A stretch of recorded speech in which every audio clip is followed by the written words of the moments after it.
الله الرحمن الرحيم كتاب أنزلناه إليك مبارك ليدبروا آياته وليتذكر أولو الألباب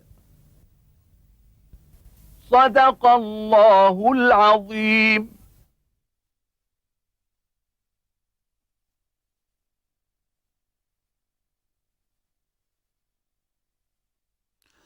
الحمد لله رب العالمين الرحمن الرحيم مالك يوم الدين، والصلاة والسلام على المبعوث رحمة للعالمين سيدنا ونبينا محمد وعلى آله وأصحابه ومن اهتدى بهداه وعمل بسنته يوم الدين.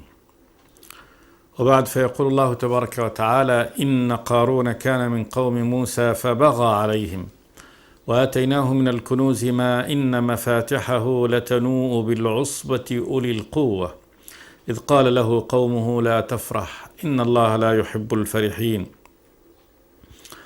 وابتغ فيما آتاك الله الدار الآخرة ولا تنس نصيبك من الدنيا وأحسن كما أحسن الله إليك ولا تبغ الفساد في الأرض إن الله لا يحب المفسدين.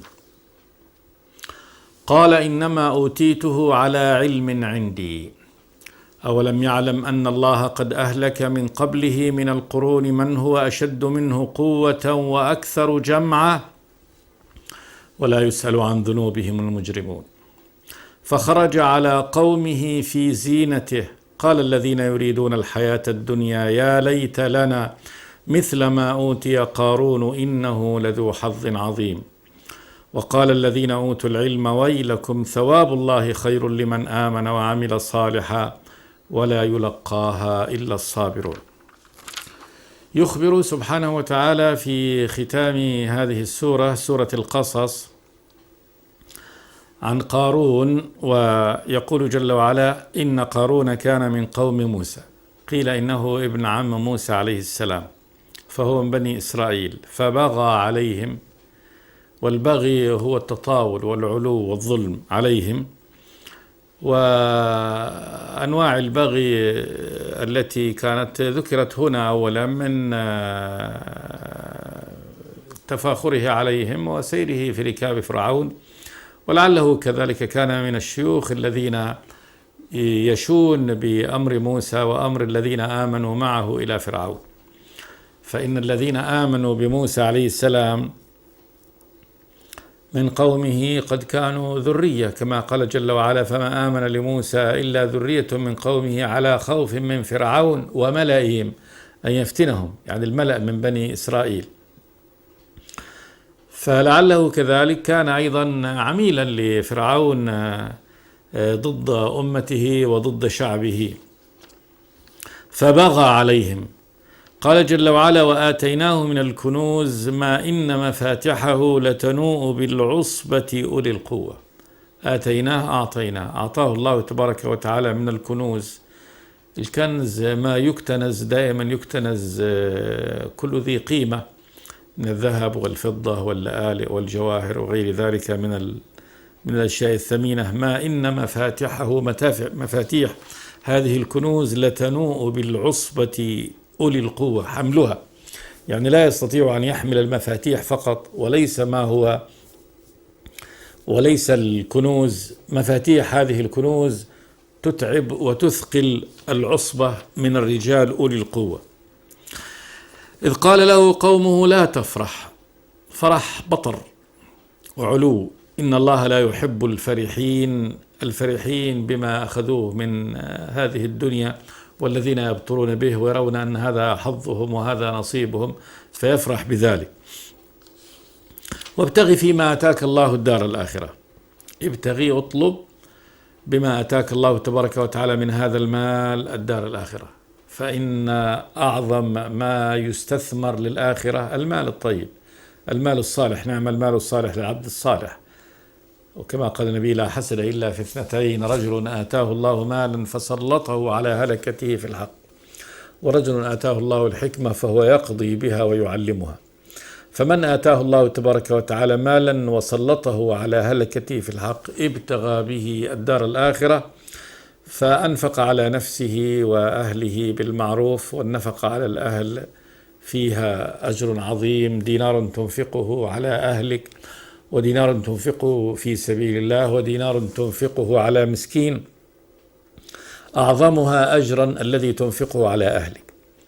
ثم النفقة على المسكين والفقير وفي وجوه الخير، وجوه الخير المتعددة أكثر من 40-50 وجه من وجوه الإنفاق الطيبة، الإنفاق فيها أكبر حرث للآخرة. قال له ابتغي فيما أتاك الله الدار الآخرة، من إنفاق هذا المال في طرق الخير في مظانه، مما يعلي كلمة الله تبارك وتعالى في الأرض، ومما يسد حاجة الفقير والمسكين. وابتغي فيما أتاك الله الدار الآخرة، اطلب ثواب يعني زراعتك هذا المال في وجوه الخير عند الله تبارك وتعالى في الدار الآخرة، فإن هذا أعظم حرث. الحسنة ب10 أمثالها إلى 700 ضعف، إلى أضعاف كثيرة. ولا تنسى نصيبك من الدنيا، يعني تمتع بالمال بما أعطاك الله تبارك وتعالى، لا تنسى نصيبك من الدنيا، طعاما وشرابا وزينة بالمعروف وتمتعا بهذه. وهذا الذي قيل له هو يعني أيضا ما وصى الله تبارك وتعالى به عباده المؤمنين وكل بني آدم. قال يا بني آدم خذوا زينتكم عند كل مسجد وكلوا واشربوا ولا تسرفوا إنه لا يحب المسرفين. قل من حرم زينة الله التي أخرج لعباده والطيبات من الرزق. فهؤلاء نصحوا، يعني أهله وقومه نصحوه بهذه النصح العظيم. قالوا له ولا تنس نصيبك من الدنيا وأحسن كما أحسن الله إليك. أحسن في سيرك بهذا المال كما أحسن الله تبارك وتعالى إليك. الجزاء الإحسان إلا الإحسان. أحسن الله تبارك وتعالى إليك بإعطائك هذا المال وبتمكينك منه، فأحسن كذلك، أدي حق الله تبارك وتعالى، هذا الإحسان، وكذلك أدي حقوق الناس. ولا تبغي الفساد في الأرض، لا تطلب بهذا المال الفساد في الأرض. فالعلو به وإنفاقه في الحرام وإنفاقه في إسرافا وتبذيرا إفساد في الأرض. أولا يكسر بهذا قلوب الفقراء، يمنعه عن وجوه الخير، قد ينفقه في الحرام، ينفقه في التبذير، إفساد في الأرض. ولا تبغي الفساد في الأرض إن الله لا يحب المفسدين. علم أن الله تبارك وتعالى لا يحب المفسدين. وعظ ونصح عظيم من قومه لقارون، وهو أكمل ما يمكن لمن أوتي مالا أن يسير بهذه السيرة. ابتغ فيما آتاك الله الدار الآخرة، لا تنس نصيبك من الدنيا، وأحسن كما أحسن الله إليك، ولا تبغي الفساد في الأرض. 4 يعني نقاط وأمور لو سار فيها صاحب المال الذي أعطاه الله تبارك وتعالى المال لكان من أسعد الناس وكان من أعظمهم حظا. لكن هذا الشقي المغرور رد عليهم هذا الرد، قال إنما أوتيته على علم عندي. إنما أوتيت هذا المال وهذه الكنوز على علم عندي. قال أهل العلم على علم عندي، يعني أن الله يعلم أنني أستحقه، وأن هذا حظ ونصيب أعطانيه الله تبارك وتعالى لأني جدير بهذا. فهو يرى أنه جدير بالمال الذي أعطاه الله تبارك وتعالى، كشأن كل كافر يعطى المال فيقول هذا لي يعني هذا حظي وهذه نصيبي.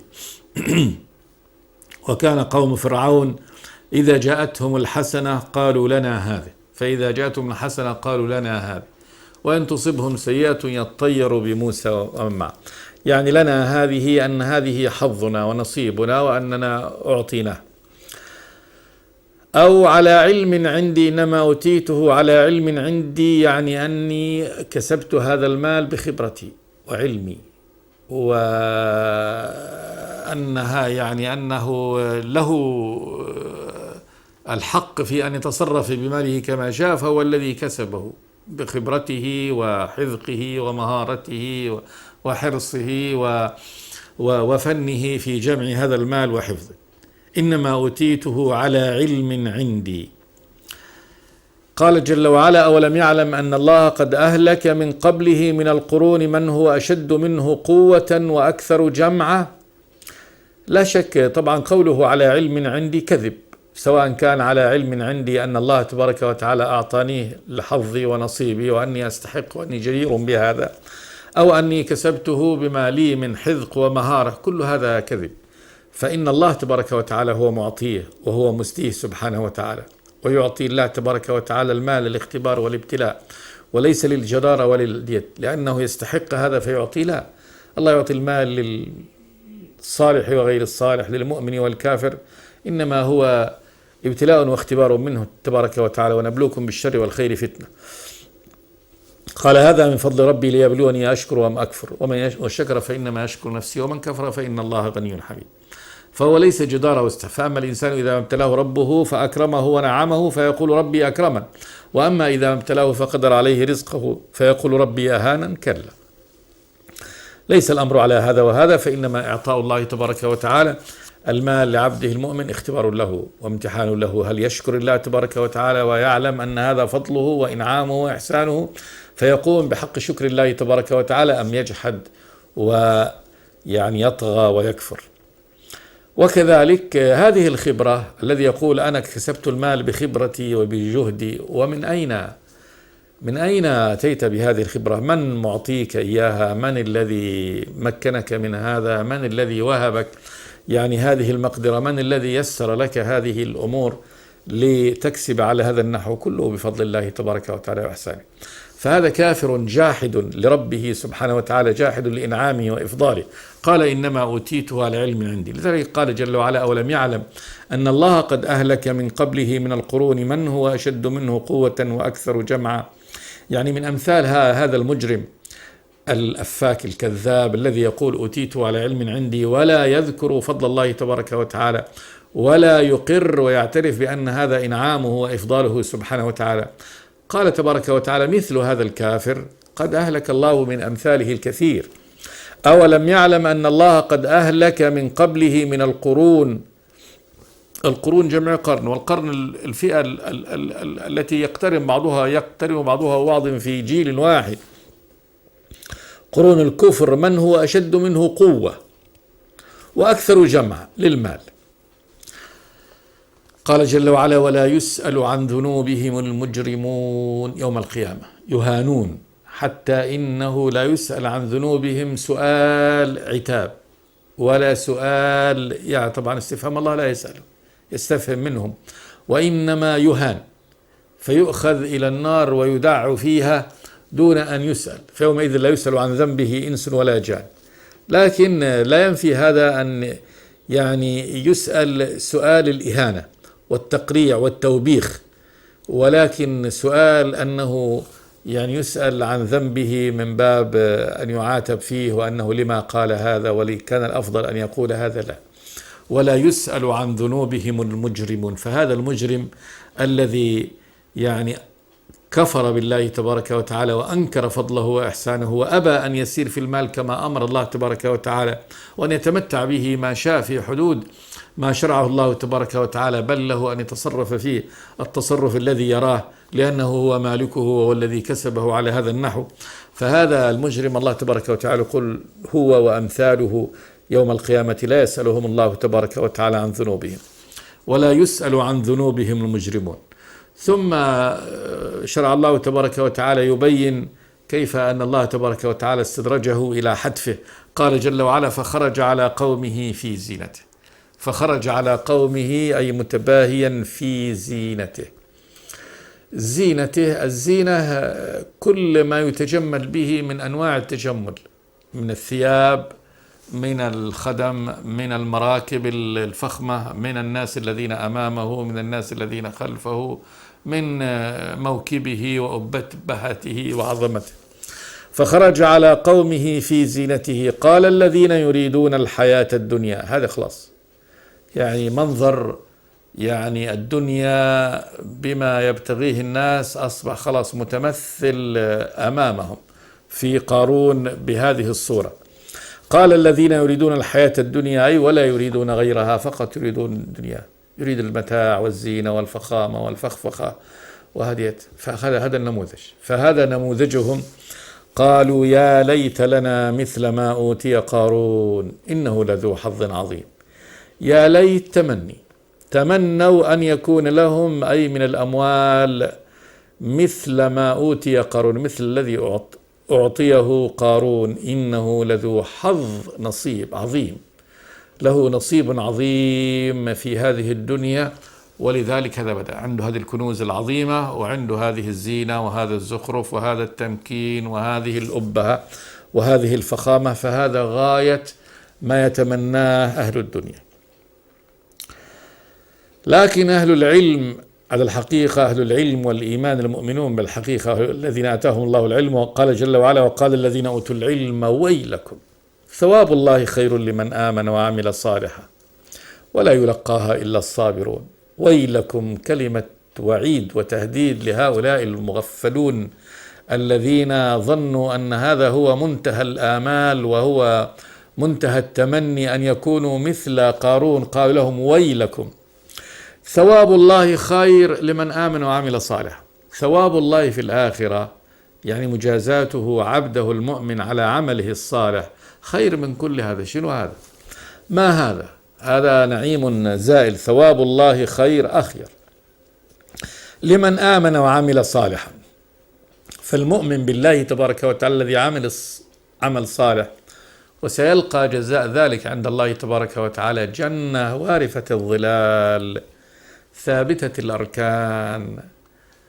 الجنة ثمرة مانعة، شجرة مورقة، ظل دائم، نهر مضطرد، جارية حسناء، لا هم ولا غم ولا حزن ولا ما يكدر الخاطر. لا يفنى شبابهم، أهل الجنة لا يفنى شبابهم ولا تبلى ثيابهم ولا يكدر خاطرهم أي مكدر، وهم ماكثون فيها مكثا لا انقطاع له. أين هذا من هذا الذي يتلهى بما هو فيه من الزينة؟ أيام معدودات. وهذه الذي يتلهى فيه ليس خالصا من كل الكروب والهموم والغموم والمخاوف، بل هي يعني كأس حلوة في الظاهر لكنها ممزوجة بالمر، فلا تصفو الدنيا لأحد مهما كان. فهذا الذي في زينته لا شك أن خلفه وأمامه من الهموم والغموم والمخاوف أمور عظيمة جدا كلها منغصات لما هو فيه. كيف يكون هذا أي متاع هذا الذي هو فيه؟ فقالوا لهم ثواب الله خير لمن آمن وعمل صالحا ولا يلقاها إلا الصابرون. ولا يلقاها، هذا الثواب العظيم وهذه الجنة العظيمة، إلا الصابرون. الصابرون على الإيمان والطاعة، ده صبر. الصابرون على أحيانا هذا قد يكونوا في هذه الدنيا من أهل الحرمان ومن أهل الديت، فهؤلاء الفقراء هم الذين تمنوا هذا الأمر. فقد يصبر على يعني ما في هذه الدنيا من الضيق في الرزق والجوع والمرض والأحداث التي يبتلي الله تبارك وتعالى به عباده. صابر عن المعاصي، قد يكون يعني دواعي الشهوة تدعوه بكل داعي ولكنه يصبر عن معاصي الله تبارك وتعالى. فهذا الصابرون الذين صبروا عن معاصي الله تبارك وتعالى ما عملوها، وصبروا على الطاعة لله تبارك وتعالى، فقاموا صياما وصلاة وحجا وعبادة الله تبارك وتعالى وجهادا في سبيله. صابر على أحداث، على ما يصيبه في هذه الدنيا من الأحداث. فهؤلاء الصابرون هم الذين يلقون يعني جنة الله تبارك وتعالى ولا يلقاها إلا الصابرون. موعظة عظيمة كذلك وعظ بها أهل العلم الذين يعرفون حقائق الأمور، لم يعني يعشي بصرهم هذا الزخرف الذي فيه فرعون، الذي فيه قارون وأشكاله، ولم يعموا عن الحق، علموه لأنهم أهل العلم. ثم قال جل وعلا فخسفنا به وبداره الأرض. هذا الأبهة والفخامة والرياش والزينة هو هارون. الله يقول فخسفنا به وبداره الأرض. هو وداره كذلك، لأن الدار هذه هي بيت عظمته وبيت زخرفه وزينته، فهو وداره خسف الله تبارك وتعالى به الأرض. والخسف هو هبوط يعني سطح الأرض إلى أسفلها، هو وداره. فخسفنا به وبداره الأرض. الله يقول فما كان له من فئة ينصرونه من دون الله وما كان من المنتصرين. فما كان له من فئة جماعة ينصرونه من دون الله، يعني يغلبون الرب تبارك وتعالى ويمنعون عن قارون يعني عقوبة الرب تبارك وتعالى. والله تبارك وتعالى قد اختار له العقوبة المناسبة، لأن هذه الفتنة خلاص، فتنة قارون علت في الأرض وزادت، فالله تبارك وتعالى أسقطها في الأرض ليزيل هذه الفتنة حتى يعني يظهر للجميع، لأن فتنة تفتن الناس، فأزالها الله تبارك وتعالى. فخسفنا به وبداره الأرض. وهذا جزاء المجرم المتكبر. قال جل وعلا فما كان له من فئة ينصرونه من دون الله وما كان من المنتصرين. لا يمكن أن يكون من المنتصرين، لأن خلاص قد صدر حكم الله تبارك وتعالى وجاءت عقوبته، فلا يمكن أن ينتصر، ولا يمكن أن تكون هناك جماعة في الأرض تستطيع أن توقف يعني بأس الله تبارك وتعالى به. مشهد الآن تغير، وجاء هؤلاء المتمنون مكان قارون وأن يكون لهم مثله، رأوا الأمر تغير تماما. وين انظر صنيع الله تبارك وتعالى في هذا المجرم المتكبر كيف كان. قال جل وعلا وأصبح الذين تمنوا مكانه بالأمس يقولون وي كأن الله يبسط الرزق لمن يشاء ويقدر لولا أمن الله علينا لخسف بنا وي كأنه لا يفلح الكافرون. وأصبح الذين تمنوا مكانه بالأمس، عندما تجلى الصباح وظهرت الحقائق وخسف بقارون مع قصره، قال أولئك بعد أن ظهر لهم هذا الذين تمنوا مكانه، الذين كانوا تمنوا أن يكون لهم مثل يعني ما لقارون من المال، يقولون وي كلمة يعني فزع وتعجب. كأن الله يبسط الرزق لمن يشاء من عباده ويقدر، يعني كأن الأمر على هذا النحو، أن الله تبارك وتعالى هو الذي يبسط الرزق. معنى يبسطه يعني يوسعه سبحانه وتعالى الرزق لمن يشاء من عباده ويقدر يضيقه. فقضية توسعة الرزق وتضييقه إنما هي بيد الله تبارك وتعالى. فالله هو الذي يوسع الرزق على من يشاء، وهو الذي أعطى قارون ما أعطاه، وهو الذي يضيق كذلك الرزق على من يشاء. وكل هذا اختبار وابتلاء منه سبحانه وتعالى لهذا وهذا. كأن الله يعني كأن الأمر على هذا النحو وي كأن الله يبسط الرزق لمن يشاء من عباده ويقدر لولا أمن الله علينا لخسف بنا. تذكروا أنهم قد كانوا مشتركين في الجريمة، لأن هذا كان هو المجرم في ثيابه، وهم تمنوا أن يكونوا مثل هذا المجرم، فهم مشتركون في هذا. لكن حمدوا الله تبارك وتعالى أن الله تبارك وتعالى لم يخسف بهم كما خسف بقارون. قالوا لولا أمن الله علينا لخسف بنا، يعني أذهبنا محلة، فإنا قد كنا نتمنى أن نكون مثله. وي مرة ثانية وي كأنه لا يفلح الكافرون. وي كلمة يعني الفزع والخوف، كأنه الشأن والحال لا يفلح الكافرون، الكافر لا يفلح. وهذا وإن أعطي في الدنيا ما يعطى. فهذا قارون قد أعطي كل ما يمكن أن يتمناه صاحب دنيا، الكنوز والزينة والزخارف والأمور كلها والتمكن في مكانه، ومع ذلك لم يفلح، فإن هذه كانت نهايته. وما ينتظره طبعا من العقوبة الأخروية أشد وأنكى، ولا يسأل عن ذنوبهم المجرمون.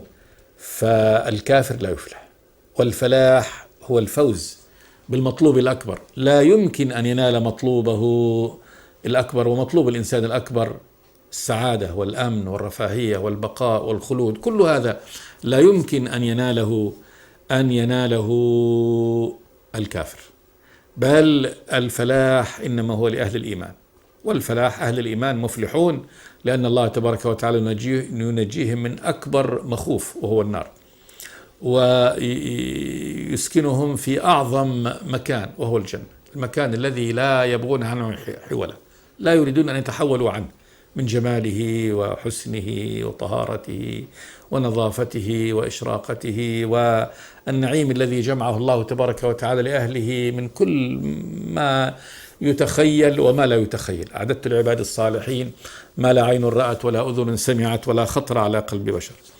فالكافر لا يفلح، وإنما الفلاح فقط لأهل الإيمان. إنه ويكأنه لا يفلح الكافرون.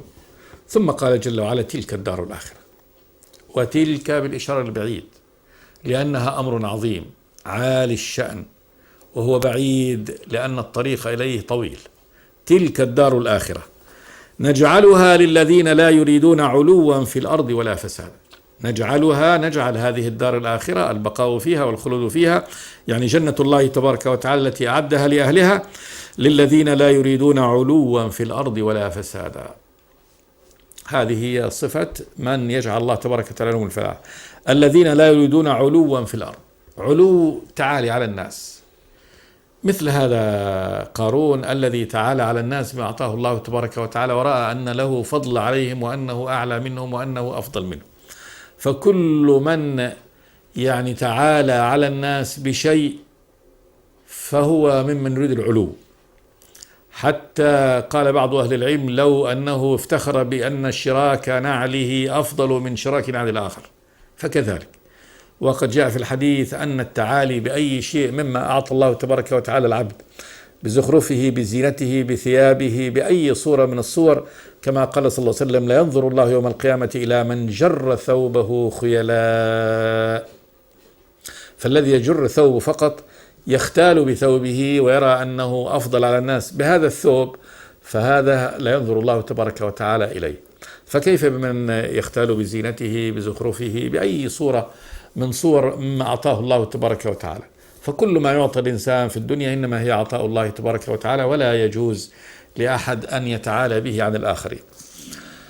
والتجمل والتزين بالزينة ليس من، إذا كان ليس فيه تعالي فهو مما يحبه الله تبارك وتعالى، كما قال بعض الصحابة: قال النبي صلى الله عليه وسلم: سأل رجل النبي فقال: يا رسول الله، إني أحب أن تكون نعلي حسنة وثوبي حسنة، أفذلك من الكبر؟ فقال النبي: لا، إن الله جميل يحب الجمال. الكبر بطر الحق وغمط الناس.